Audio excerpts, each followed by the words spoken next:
par to, ka es varu būt šeit. Un priekš manis šī ir tāda ļoti īpaša reize, jo Dievs, šī ir otrā reize, ka mani pēdējo 7 gadu laikā kaut kur uzaicina dalīties ar vārdu.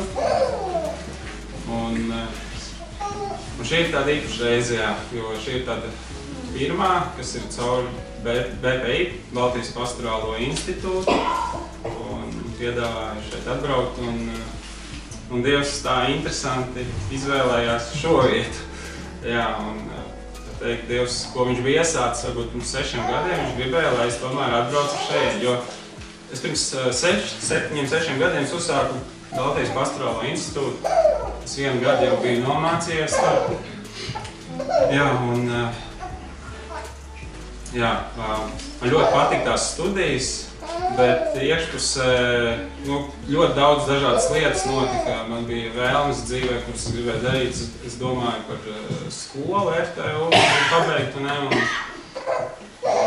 tad vēl bija visādi sapņi, tad vēl bija šaubas par nākotni. Man bija sajūta, ka es vispār neesmu gatavs. Un tas 1 gads pagāja, es arī kādas pāris svētkumus jau biju uzrakstījis, un es kaut kā biju aizbraucis arī dalīties. Un pēkšņi uz vasaras beigām, man šķiet, ka tas bija vasaras beigas, Mārtiņš piedāvā man atbraukt sludināt uz šejieni.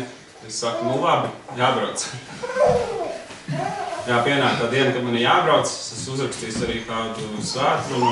Es iesēžos mašīnā, atstāju mašīnā, paņemu, viens pats braucu ceļā, bet iekšpusē es sajūtu, kad es nevēlos, es neesmu gatavs, un kāpēc man jābrauc. Un es pēc sevis domāju, bet es nevaru zvanīt tagad atteikt, un es visi sarunāts, kāds izskatīsies, ja es atteikšu, un jābrauc, nav variantu. Bet iekšpusē, drausmīgi, es jūtu, ka es nevaru. Un es tādā brīdī sapratu, labi, lūgt, es drīkstu Dievam. Es saku, Dievs, es negribu braukt. Un es to vienreiz skaļi pasaku Dievam. Pēc brīža es saprotu, kaut kā Dievs sakārto man tās emocijas iekšā, tās visas sajūtas, vai saku, es nevēlos braukt. Un saku 3. reizi, un pienāk tā 3. reize saktu, un mašīna pēkšņi izmet visādus signālus sarkans, ceļa vidū noslāpst. Es vēl kādu brīdi pārdomāju, vai tiešām nevaru kaut ko fiksu sarunāt, lai kaut kādas iespējas atrisināt, lai es tieku uz to draudzi, saprotu, īsti nav. Un saprotu, ka man ir jāzvan mācītājiem, man ir jāatsaka, jo man ir jāatbūt mašīnu, man arī nav kas atbrauc tad brīdī pakaļ, dievkalpojums tūlīt jau sākas drīz. Es teikšu, es nevaru saprast, vai nebija tāds atvieglums, bet bija tāds pārdoms. Dievs, viņš dzirdēja, viņš teica, man labi, nevajag. Un es pagriezos, es aizbraucu uz otru pusi. Un pagāja šis viss laiks, es tā arī BPI paņēmu to pārtraukumu. Un paiet tagad 5-6 gadi, un es jūtu atkal iekšā tā sajūta, ka dzīvē tomēr ir kaut kas vairāk, un es gribu kalpot Dievam. Un es jautāju Dievam, es sāku lūgt par to, Dievs, kādā virzienā tu mani gribi vest, un ko man ir mana dzīve darīt. Es jūtu, ka arī tas darbs, ko es ikdienā daru, viņš ļoti daudz paņem no manis, un es saprotu, ka es Dievam un cilvēkam es neko nedodu. Viņam tā labums nekāds nav man. Es sāku lūgt par to Dievu, un Dievs 1 reizi, 2 reizi, 3 reizi viņš man norāda, lai es turpinu BPI. Jā, un es aizēju, un es saņemos, saprotu, ka Dievs vēlas, lai es to turpinu. Un pa pārsteigumu, Dievs saka, tev ir jāpabeidz to, ko tas iesācis tāds turpat. Brauc sludini. Jā, un tā es arī priecājos, ka man tāda iespēja un tāds iedrošinājums arī no Dieva, ka tāds arī tāds mazs priekš mans iedrošinājums. Un Dievs tā runā, viņš respektē mūsu sajūtas un mūsu domas. Ar Dievu var veidot tādas attiecības. Tos arī no caur šo mācos, un Dievs, viņš mūs neatstāja, viņš nepadodās ar mums, un pat tad, ja mēs esam varbūt kļūdījušies vai arī sākumā nobijušies, viņš reizēm dod arī otru iespēju. Viņš dod kaut kādu iespēju turpināt. Tas bija par to, tāds īsts ievadiņš par to, kāpēc es tā priecājos un īpaši reizi priekš manis. Un tad, kad es domāju par to, ko es vēlos dalīties jums šī rītā, tad man uzrunāja Apstuļu darbu 12. nodaļa no 1. līdz 19. pantam, un es tā domāju par sevis, svētdienas tāds uzrunas nosaukums varētu būt brīnumains atrisinājums, jo to, kas tajā 12. nodaļā notiek, to nevar citādāk nosaukt. Tur ir liels brīnums, jā, kur Pēteri ieliek cietumā, viņš tādā bezizējas situācijā ir, un vēlāk tad mēs arī lasīsim, redzēsim, kā Dievs brīnumaini, jā. Cilvēcīgi tur neko nevar izdarīt, bet Dievs palīdzēja, un reizēm dzīvē mēs arī varam nonākt tādā situācijā, kur vairs ne mēs ar savu prātu, ne ar savu gudrību, mēs vairs neko nevaram iesākt. Kā dzīvē notiek kaut kādi momenti, kad negaidot, neesi sagatavos, bet viņi vienkārši notiek. Un arī šodien mums tas varbūt tāds aicinājums ir tāda, ka varbūt arī mēs katrs šajā brīdī arī dzīvē, varbūt arī jūs esat ieraugt kaut kādā tādā grūtību virpulī. Jā, un es gribētu, ka mēs tā nolaikam to visu tā maliņā, ne prom, bet malā, un paskatāmies uz to nedaudz tā kā citādāk, nedaudz citām acīm. Jā, jo arī kristiešiem reizēm ir tādi brīži, kad gribās nolaist tās rokas lejā un padoties, neticēt, atstāt lietas, kā viņas ir. Bet es šoreiz gribu iedrošināt, ka mēs skatāmies uz, ka mēs paraugamies uz Jēzu un vienkārši ticam, ka viņam viss ir iespējams. Un pat ja visas emocijas varbūt iekšā tev saka tajā brīdī, varbūt tajās situācijās nav vērts ticēt, lai paliek, tad es gribu teikt, ir vērts ticēt, ir vērts, pat ja tu esi tādā uguns karstumā, viņus kā tie Daniela draugi vecajā derībā mēs lasām, viņus iemeta ceplī 3 vīrus, visās tajā ugunī viņi tomēr ticēja, tajā ugunī mēs zinām, ka tur bija vēl 4. persona Jēzus, un tā mēs saprotam, ka Jēzus bija tas, kas viņus izglāba no tās uguns liesmām, un rakstīts vēlāk, viņi pat beigās, ka viņi iznāca no tām ciešanām, no tām grūtībām, Dievs viņus izrāva no tās uguns, viņi pat nebija deguma smaku uz viņiem. Dievs viņus tā pasargāja caur visām tām ugunīm, un arī varbūt tās situācija varbūt tāda, ka mēs esam ierauti tenī iekšā, un tad, kad Dievs mēs varam ticēt, ka Dievs izvedīs, un no tām grūtībām vēlāk, tad, pat nemaz nebūs tādas, kas redzams.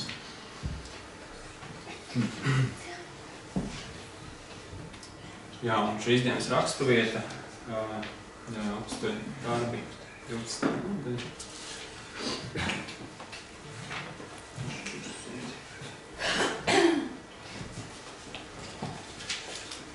Jā, un šī raksturvieta, viņa sākas ar tādu diezgan bezcerīgu paziņojumu, tāds fakti, konstatēti fakti, ne?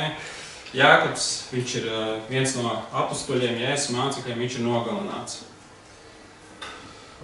Tagad Hērods arī sagūstījis ir Pēteri, un visticamāk arī Pēteri viņš plāno nokaut. Un varam izlasīt sākumā pirmos 4 pantus, un tad es tā arī domāju, ka es tā pa solītim iziešu cauri pāris pantiem, pirmie 4. Ap to pašu laiku ķēniņš Hērods apcietināja dažus draudzes locekļus, gribēdams tiem darīt ļaunu. Viņš lika nogalināt ar zobenu Jākabu Jāņa brāli. Redzēdams, ka tas jūdiem patika, viņš lika saņemt arī Pēteri, bet bija neraudzētās maizes dienas. Viņš pavēlēja tos saņemt un ielikt cietumā. Nodevis 16 kareiviem, kas par 4 tos sargāja, gribēdams viņu pēc Paskā svētkiem vest ļaužu priekšā. Jā, cilvēku acīm mēs redzam, ka šī situācija tiešām bija tāda bezcerīga. Ne? Tad ir ķēniņš, valdnieks Hērods, kurš ar tādu lielu spēku atnāk sagūsta Pēteri, ieliek cietumā, noliek 16 kareivus apkārt un liekas tāda tiešām bezcerīga situācija.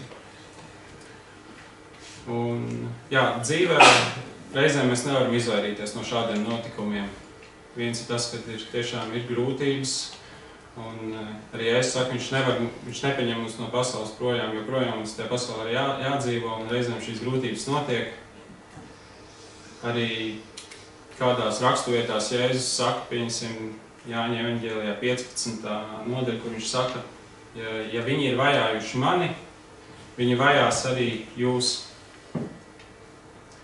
Citā raksturvietā tas pats Jākabs, kurš arī tika nogalināts, arī evaņģēlijos Jēzum bija saruna ar šiem diviem Zebedeja dēliem, un viens no tiem bija Jākabs, un tur viņam arī bija saruna par to, kurš sēdēs pie Dieva rokas. Un ja es saku, to man nav, to es jums nevaru tā kā dot, to tēvs tikai var noteikt, kur jūs sēdēsiet, bet viņš saka, bet no mana kausa jums gan būs jādzer. Un mēs redzam, ka ir tās ciešanas, kāda kur arī tika nokauti. Jā, un tā kā dzīvē reizēm Dievs ieved tādās ciešanās, un es gribētu arī no personīgās dzīves teikt, ka arī, jā, mums arī ar sievu ļoti daudz ciešanām nākas iziet reizēm cauri, un es domāju, ka mēs neesam vienīgie.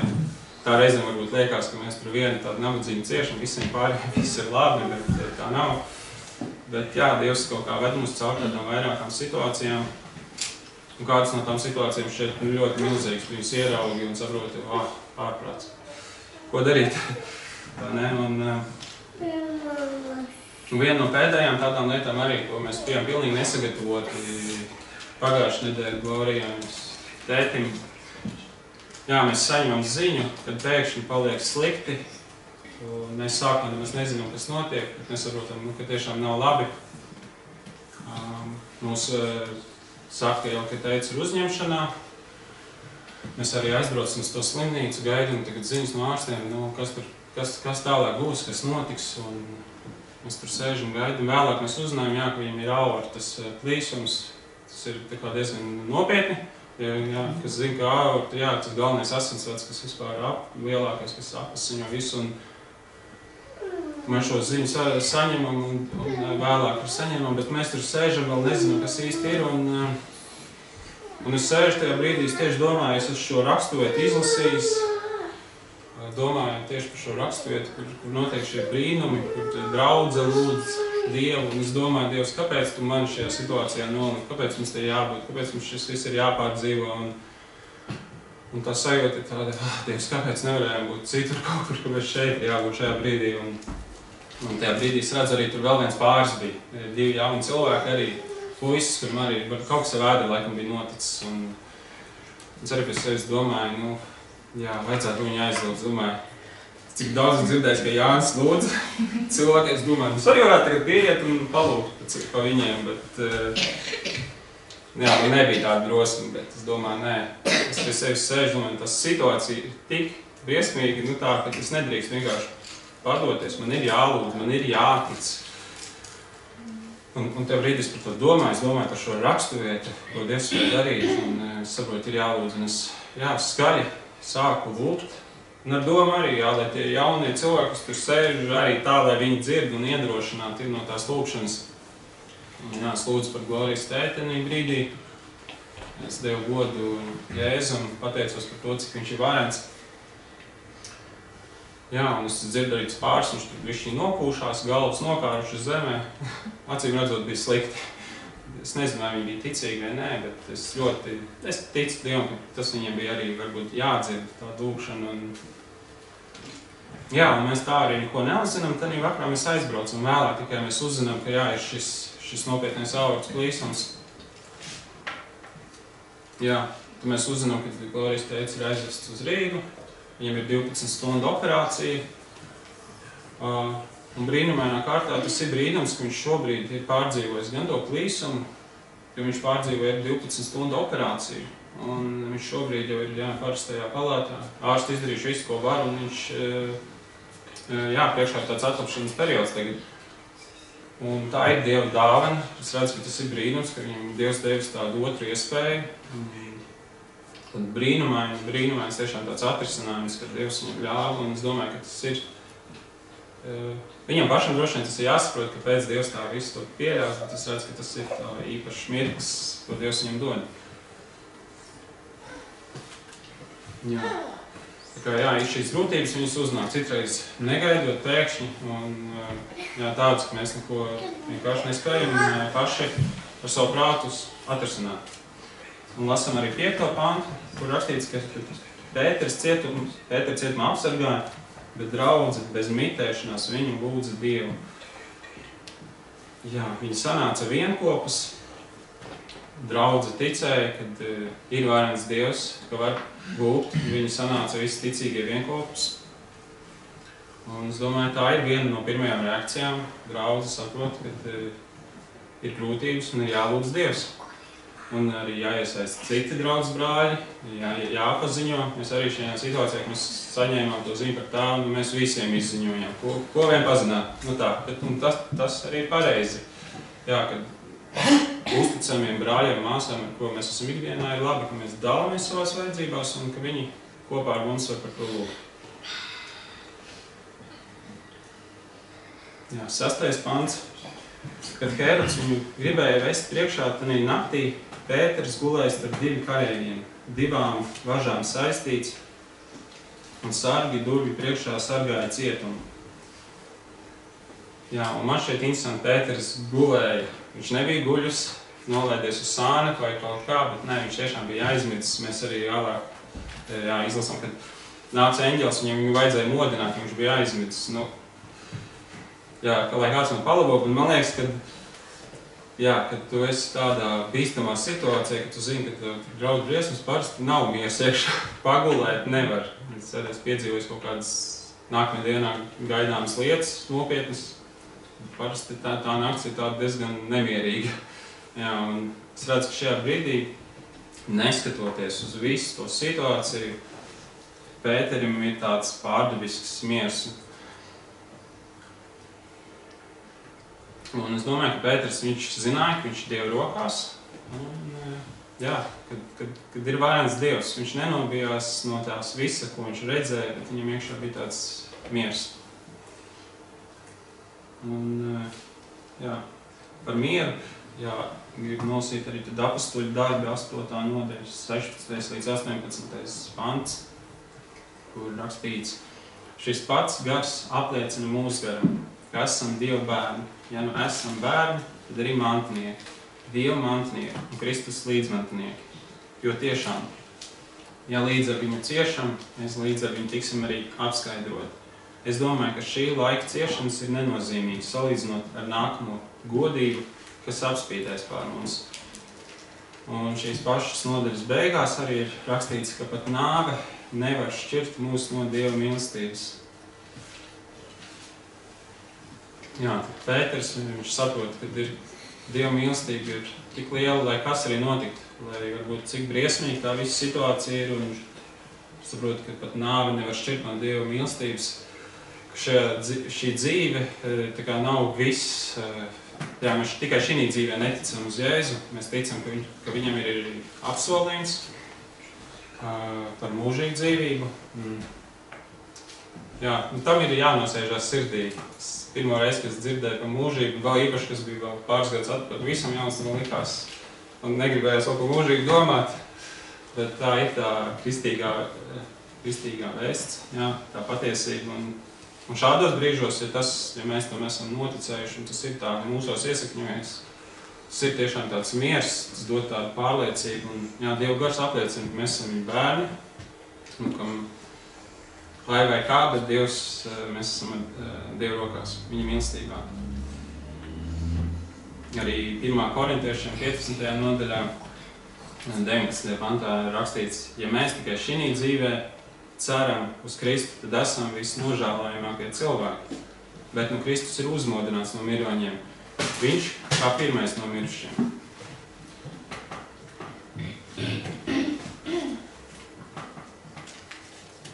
Lasīšu tālāk no 7. līdz 11. Un redzi, tā kunga eņģelis piestājās un gaisma apspīdēja cietumu istabu. Viņš pieskārās Pēteru sāniem un to modināja, sacīdams: celies ātri augšā, un važas nokrita no viņa rokām. Eņģelis viņam sacīja: apjozies, un atpauj kājas. Viņš tā darīja, un tas turpināja. Apvelcis savas drēbes un sekoja man. Viņš iznāca, tam sekoja un nezināja, ka notikums ar eņģeli ir īstenība, bet viņam šķita, ka redz parādīgi. Izgājuši caur 1. un 2. sardzi, viņi nonāca pie dzelzs vārtiem, kas iet uz pilsētu. Tie viņiem paši no sevis atvērās. Izgājuši, viņi nostaigāja vienu ielu, un tūdaļ eņģelis no viņa atstājās. Pēters atjēdzies, sacīja: tagad es tiešām zinu, ka tas kungs sūtīja savu eņģeli un izpestījis man no Hēroda rokas un visiem jūdu draudiem. Jā, un nākamajos pantos mēs redzam tādu Dieva varenību. Jā, vairākas reizes citur Bībelē mēs lasām, ir Dievs nosaukts vienkārši Dievs, vai ne? Un šeit mēs redzam, viņš ir kungs. Un kungs tas nozīmē, jā, tāda varenība, kaut kas majestātisks, ķēniņš, kurš atnāk ar tādu spēku, ar autoritāti. Un, jā, un viņš atnāk ar tādu pārspēku. Dievam arī šajā situācijā redzam, nav pretinieku. Pret Dievu, pret kungu nevar nostāties cietums.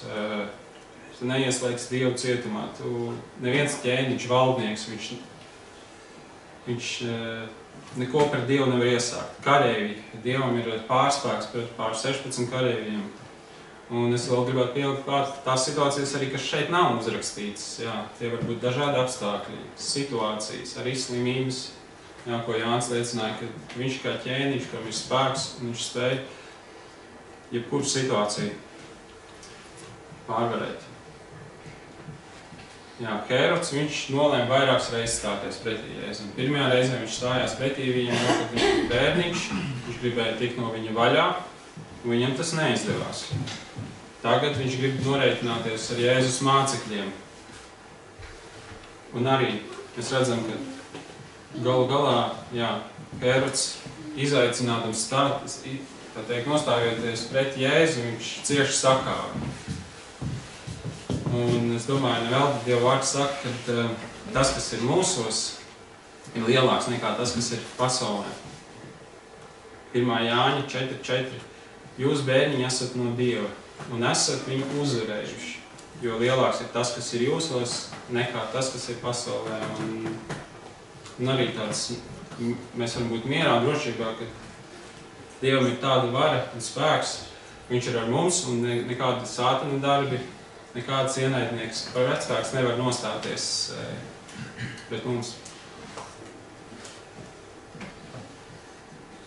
Un tad es redzu, jā, šajās raksturotās ļoti tādas praktiskas lietas īstenībā, kā kungs sūta savu eņģeli, viņš atnāk ar tādiem ļoti praktiskiem norādījumiem. Jā, viņš rada gaismu, viņš ieslēdz gaismu, viņš dod norādes, viņam ir jāpaklausa. Pēters, viņš arī pildīja visus tos uzdevumus, ko eņģelis norādīja, un tā viņu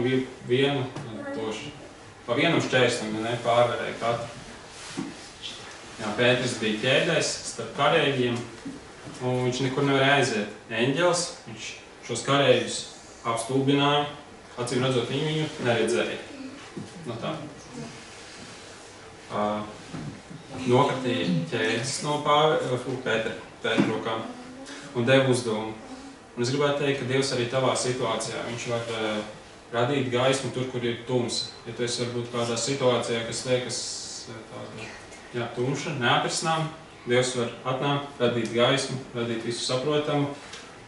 Varbūt tev ir kādas važas, fiziskas vai apstākļi, kuri tev ierobežo. Varbūt tev ir garīgas važas, garīgas saites. Un Dievs viņš var atnākt tās noņemt no tevis, atbrīvot tevi. Ir kādi cilvēki, varbūt, kuri stājas par tevi, aprunā tevi, ļoti daudz liecības darba vietas un skolas. Bet, ja mēs lūdzam, Dievs viņš var atnākt, apklusināt tās mutes, apklusināt šos cilvēkus. Jā, Pēters, redzam, ka viņš nezināja, kur iet. Eņģelis viņam teica, sako man. Arī Dievs uz mums tā runā, viņš saka, sakojiet man. Un ja mēs nezinām, kur iet, Dievs mums dod savu vārdu, un mēs varam sakot tam, un Dievs mums var izvest cauri. Jā, un priekšā bija dzels vārti, kur bija pilnīgi nepārvarami šķērslis, un tur rakstīts, ka viņi paši no sevis atvērās. Un, manuprāt, noteikti tiem vārtiem nebija tā kā sava griba, viņi tā paši no sevis it kā atvērās un aizvērās. Kā veikala automātiskās durvis mēs pienākam, viņas atverās. Bet tie bija dzels vārti, kur bija tiešām, es domāju, kā tur rakstīts dzels, noteikti ar aizšaujumiem, tur kārtīgiem. un Dievs viņus atver. Dievs atver visas durvis, novāc visus šķēršļus. Un, jā, interesanti redzēt, cik Pēters šajā situācijā viņš ir bezspēcīgs un cik ļoti viņam ir jāpaļaujas uz Dieva varenību.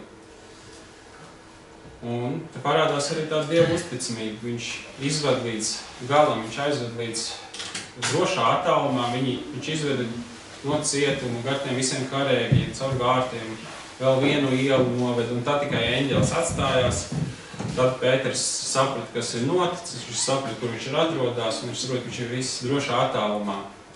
Un arī Dievs mūs tā vada, viņš mūs neatstāja pa vidu kaut kur grūtībās, viņš mūs neatstāja vienas ciešanās, viņš mūs aizved līdz galam, viņš sargā mūs līdz galam. Un tad, kad Dievs ir ar mums, viņš līdz galam mūs vienmēr aizved līdz drošībai, patvērumam.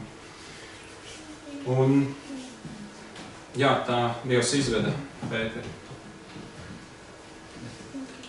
Un lasam tālāk.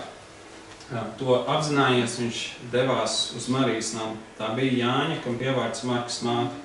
Tur bija daudz sapulcējušies un lūdza Dievu. Viņam pie vārtiem klauvējot, kāda kalpona vārdā Rode nāca klausīties. Un Pētera balss pazinusi, viņai aiz prieku neatvērt, bet steidzās un pavēstīja, ka Pēters stāvot vārtu priekšā.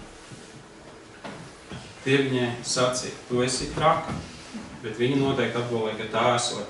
Tie sacīja, tas ir viņa eņģelis. Pēters joprojām klauvēja, viņa atvēra, un atvēruši to redzētam izbijās. Viņš tiem māja ar roku, lai tie klusētu, un tiem pastāstīja, kā tas kungs viņu izvedis no cietuma. Viņš sacīja, pasakai to Jākavam un brāļiem, un izgājis viņš devās uz citu vietu. Bet, kad gājis Mālusa, karēvis pārņēma liels uztraukums, kas gan Pētera esot noticis. Ērods viņu meklēja, bet neatrada.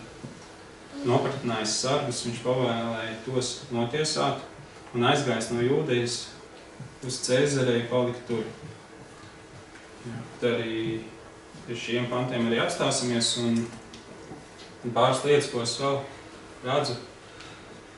To, kad, draudzes šī ticība, lai arī nepilnīga, bet tomēr draudze viņa ticēja, viņa sanāca kopā un šī lūkšana nozīme.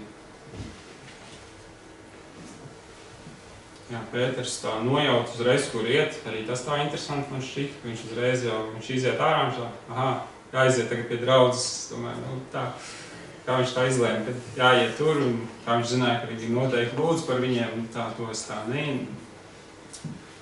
to šī raksturot neatklāja. Viņš aiziet, viņš pavēsta, ka viss ir kārtībā, ka Dievs viņu ir izglābis, ka kungs viņu ir izglābis. Jā, un interesanti redzēt, ka viņi, tad, kad viņi sanāca kopā, viņi šaubījās, tomēr nedaudz bija kāds, kas šaubījās. Un bija prieks redzēt, atbildēt lūkšanu, tad viņi tā kā sākumā mums neticēja. Rode tā kalpona viņa, ka teica viņa tā, tu negribēji ticēt, vai tiešām Pēters pie durvīm. Un jā, šis tāds fakts un ļoti interesants, kad viņi sanākuši lūgt, šaubīdamies. Un tas parāda arī tādu uzticamību Dievu, kad pat tad, ja mēs esam šaubamies, un tajās šaubās tomēr saņemamies lūgt Dievu, nāk pie viņa un lūgt palīdzību Jēzum, viņš atbild. Un ir arī kāda raksturvieta, kas runā par Dievu uzticību, pat tad arī brīžos, tad, ja mēs esam neusticami. Un tā ir 2. Timotejam 2.13. Ja mēs esam neusticīgi, viņš paliek uzticīgs, jo viņš nevar sevi pašu aizliegt. Tāpēc, jā, ka tiešām ir varbūt tā neticība, ka tomēr saņemties, ticēt, lūgt, sanākt brāļiem un māsām kopā. Un domāju arī vēl par šiem ticīgajiem un to draudzes daļiņu, kur sapulcējās, arī tāds arī šaubu mirklis, bet pašā brīdī tāds ticības piemērs. Mēs zinām, ticība pārliecība par neredzamām lietām. Un šie draudzi, viņi neredzēja eņģeli, viņi neredzēja arī visas tās pārdabiskās lietas, ko Pēters piedzīvoja. Viņiem nebija viss tā, viņi vienkārši ticībā, viņi zināja, tā ir problēma. Dievs ir varens, jānāk kopā lūgt.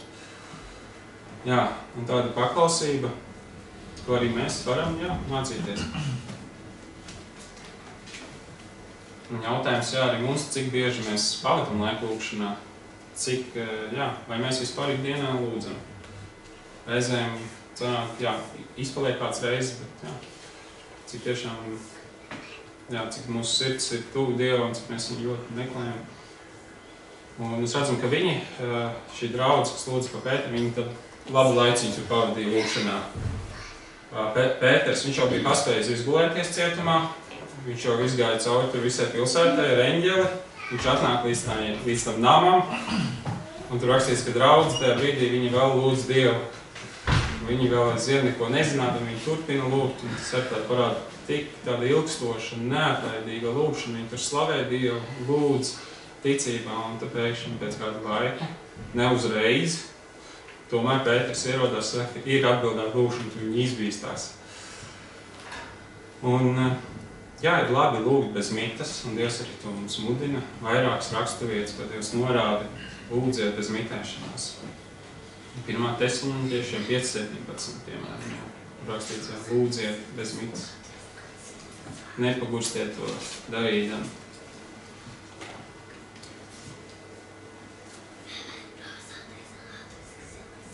Un tāpat šī raksturvieta atklāja to, cik spēcīgi ir šī draudzes lūgšana, cik spēcīgi, kad kristieši sanāk kopā tādā svētā gara piepildīt ticīgiem, lūdz par kādu lietu, par kaut ko iestājās. Un Dievs to arī aicina, mudina mūs darīt. Un, es domāju, arī ļoti labi strādā daudz tādas WhatsApp grupiņas, kad arī mēs to ziņu saņēmām par to arī stēri. Ir labi, kad ir tādas lūgšanu grupas draudzē. Ir labi, kad ir kāds brāļu grupas vai jebkas, kur tu vari padot ziņu un uzreiz lūgt. Un ir tiešām cilvēki, paldies Dievam, ka ir tādi cilvēki arī mūsu draudzē, kuri man liekas vienmēr lūdz. Un es domāju, ko mēs darītu, ja tāda nebūtu. Liekas, citreiz man reizēm varbūt arī liekas, man ir tāda kaitinoša cilvēka arī, vai ne? Ko mēs darītu, ja viņi nebūtu. Un vienmēr gatavi lūgt, visu var lūgt un tā, ka vienmēr vajag lūgšanas. Un tas ir ļoti labi. Un arī kādu raksturvietu vēl Jākaba 5. nodaļa, 15. pants. Un ticīga lūgšana izglābs slimo. Un tas kungs viņu uzcels. Viņam viņš grēkus būtu darījis, viņam tiks piedots. Izsūdziet cits citam savus grēkus un aizlūdziet cits par citu, bet to pat dziedināt. Daudz spēja taisna cilvēku lūgšana, darbodamies savā spēkā.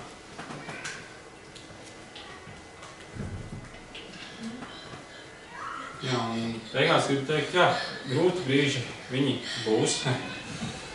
Būs kāds šķēršļi dzīvē, kādas lietas, kuras nospiež sirdi. Tādas lietas var notikt. Kādas lietas, kurām mēs vienkārši neesam gatavi. Un no šī stāsta, ko Pēteru, mēs varam iemācīties pāris lietas. Viens ir tas, ka Dievs ir varens un viņš ir mūsu pusē. Nav neviena pretinieka Dievam. Mēs varam būt mierā, mēs varam būt Dieva rokās un mīlestībā.